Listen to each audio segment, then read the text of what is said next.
ఒక్క రోజులో world map లో ఒక చిన్న బ్లూ లైన్ లా కనిపించే ఒక place that silently controls the heart beat of the entire world economy. అది క్లోజ్ అయితే పెట్రోల్ పంప్స్ లో క్యూస్, ఫ్లైట్లు cancel, countries panic, stock markets మొత్తం క్రాష్. ఇది సినిమా కాదు, నిజం. April 2026 strait of Hormuz block అయింది. మరి ఈ చిన్న గ్యాప్ ఏంటి? ఎందుకంత పవర్ఫుల్? మీరిప్పుడు చూడబోతున్నది ఒక వాటర్ రూట్ స్టోరీ కాదు. ఇది పవర్, పాలిటిక్స్, ఆయిల్ మరియు సర్వైవల్ స్టోరీ. అరేబియన్ గల్ఫ్ లో ఒక నారో ప్యాసేజ్ ఉంటుంది. విడ్త్ మాక్సిమం 33 కిలోమీటర్లు మాత్రమే. Place where two worlds meet. ఒక సైడ్ ఇరాన్, ఇంకొక side Oman and UAE.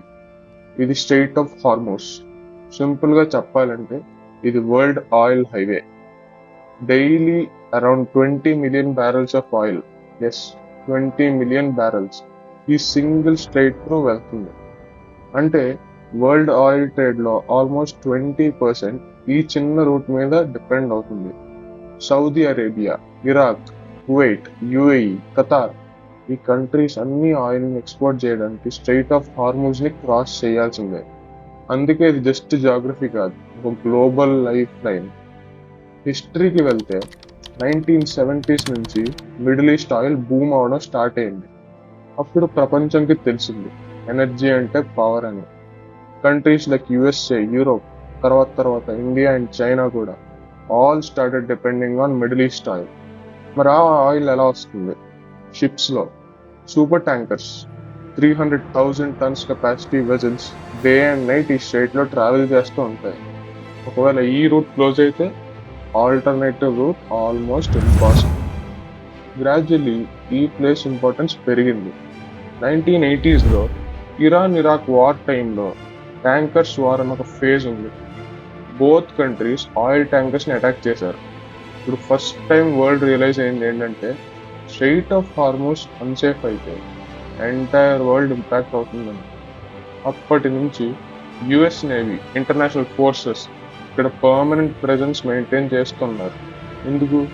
Because ఈ స్టేట్ సెక్యూర్ గా ఉంటేనే వరల్డ్ స్టేబుల్ గా ఉంటుంది కాబట్టి. మరి ఇప్పుడు 2026లో సిచ్యువేషన్ మొత్తం మారిపోయింది. వార్ టెన్షన్స్ ఎస్కలేట్ అయ్యాయి. ఇరాన్ స్ట్రెయిట్ ఆఫ్ హార్మోస్ ని బ్లాక్ చేసింది. ఎగ్జాక్ట్ గా బ్లాక్ అంటే ఏంటి? షిప్స్ ని అలౌ చేయడం లేదు. మిలిటరీ ప్రెసెన్స్ బాగా ఇంక్రీజ్ చేసింది. Mines, patrol boats, threats. దీనివల్ల ఏమవుతుందంటే ఆయిల్ ట్యాంకర్ సేఫ్లీ పాస్ అవ్వడం చాలా కష్టం. ఇది జరిగిన మూమెంట్ వరల్డ్ లిటరలీ షాక్ అయింది. ఆయిల్ ప్రైజెస్ ఫ్యూ డేస్ లో స్పైక్ అయ్యాయి. బ్యారెల్ ప్రైస్ సడన్ గా $70 నుంచి $100 ప్లస్ క్రాస్ అయింది. మార్కెట్స్ రియాక్ట్ అయ్యాయి, కరెన్సీస్ ఫ్లక్చుయేట్ అయ్యాయి. ఎందుకంటే ఎనర్జీ అన్నిటికీ బేస్. ట్రాన్స్పోర్ట్, ఎలక్ట్రిసిటీ, ఇండస్ట్రీస్ అన్ని ఆయిల్ మీద డిపెండ్ అవుతాయి కాబట్టి. ఇప్పుడు ఇండియా పర్స్పెక్టివ్ లో చూద్దాం. ఇండియా వరల్డ్ లో థర్డ్ లార్జెస్ట్ ఆయిల్ ఇంపోర్టర్. మన కంట్రీకి daily oil requirement around 5 million barrels per day. అందులో ఆల్మోస్ట్ 60% మిడిల్ ఈస్ట్ నుంచే వస్తుంది. అంటే దాని అర్థం స్ట్రైట్ ఆఫ్ హార్మోస్ క్లోజ్ అయితే ఇండియాకి డైరెక్ట్ గా ఇంపాక్ట్ ఉంటుంది. First impact, petrol prices. Already ఇండియాలో ఫ్యూయల్ కాస్ట్ అనేది ఒక చాలా సెన్సిటివ్ టాపిక్. ఇంపోర్ట్ కాస్ట్ పెరిగితే పెట్రోల్, డీజిల్ ప్రైజెస్ ఆటోమేటిక్ గా ఇంక్రీజ్ అవుతాయి. ట్రాన్స్పోర్ట్ కాస్ట్ పెరిగిందంటే ఫుడ్ ప్రైసెస్ కూడా పెరుగుతాయి. వెజిటబుల్స్ నుంచి గ్రాసరీస్ వరకు ఎవ్రీథింగ్ చైన్ రియాక్షన్ లాగా ఎఫెక్ట్ అవుతుంది. Second impact, economy. Indian import bill huge గా ఇంక్రీజ్ అవుతుంది. ఎగ్జాంపుల్ చెప్పాలంటే ఒకవేళ oil price per barrel $20 increase అయితే ఇండియాకి billions of dollars extra cost కట్టాల్సి ఉంటుంది. స్టాక్ మార్కెట్ లో కూడా వాలిటిలిటీ పెరుగుతుంది. Third impact on industries, airlines, shipping, logistics, manufacturing units.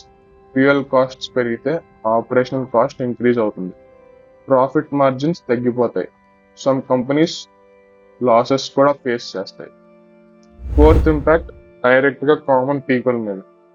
Bus fares, cab fares, electricity, daily expenses మీరు డైరెక్ట్ గా ఫీల్ అవుతారు. ఇది జస్ట్ ఇంటర్నేషనల్ ఇష్యూ కాదు, మీ డైలీ లైఫ్ లో ఇంపాక్ట్ ఉంటుంది. మరి ఇండియా ఏం చేస్తుంది? ఇమ్మీడియట్ గా ఆల్టర్నేటివ్ సోర్సెస్ ని సెర్చ్ చేస్తుంది. రష్యా, యుఎస్ఏ, ఆఫ్రికా నుంచి ఆయిల్ ఇంపోర్ట్ ట్రై చేస్తుంది.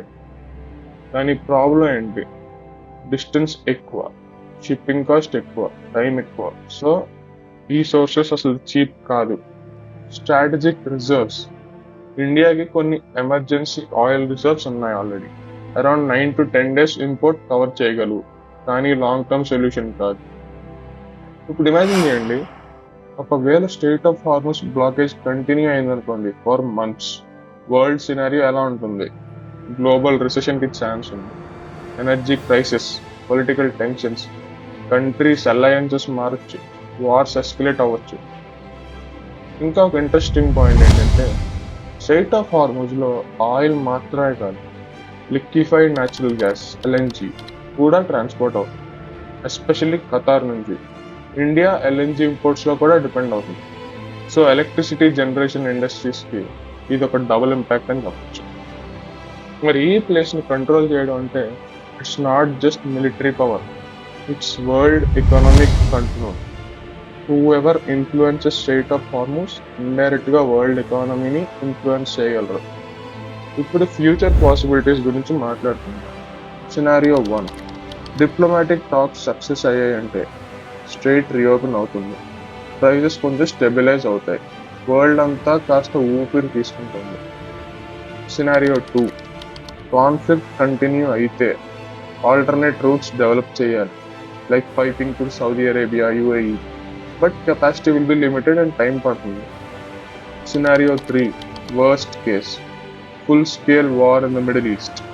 అప్పుడు strait of Hormuz long term close అవుతుంది. అంటే దాని అర్థం గ్లోబల్ ఎనర్జీ సిస్టమ్ కొలాప్స్ అయ్యే ఛాన్స్ కూడా ఉందని. అందుకే ఈ చిన్న వాటర్ ప్యాసేజ్ వరల్డ్ లో ఒక most sensitive geo political hotspot.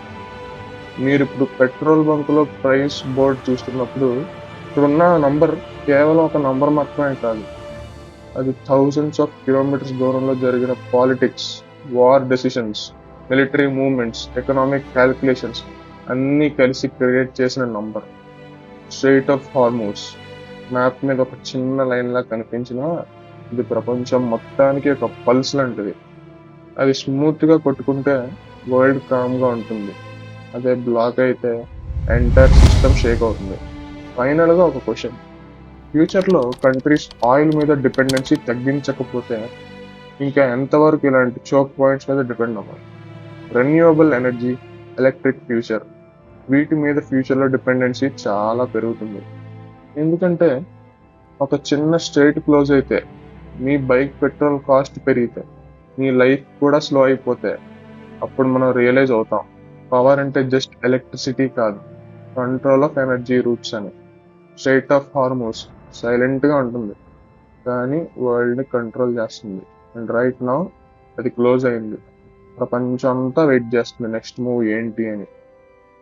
Content నచ్చినట్లయితే లైక్ చేయండి, షేర్ చేయండి. జై హింద్, జై భారత్.